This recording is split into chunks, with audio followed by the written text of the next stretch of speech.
Well, first of all, I mean, to this day, it's accepted that most celebrities don't write their own book. And in some cases, you get people who do a tremendous job is in the ghostwriting and they kind of capture someone's voice. Becky did this all by herself and she did it over the course of about 3 years. I think my main role was convincing her that she had a voice and that it was a really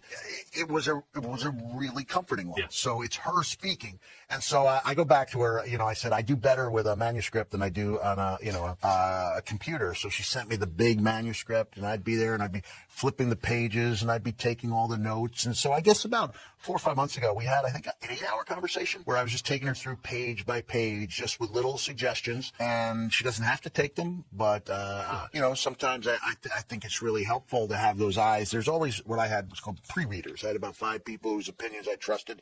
Didn't mean I'd take every bit of information, but I'm really happy for her, really excited. And to think like if she was stuck and felt like, what she was doing wasn't as good as she hoped it would be. And then that's my role to say, hey, I've done these things. I've read a lot of them. This is good. Remember that scene in Step Brothers where Brendan Huff is unsure of whether his rendition of Let's Give Him Something to Talk About is good? And then John C. Reilly says, hey, I'm not just some guy. You are good. And that's what I said to Becky. I'm not just some guy. Yeah. This is good. It's not just good. It's great. I think it's one of the most important wrestling books of the last 10 years. Whoa. Yeah, it really is.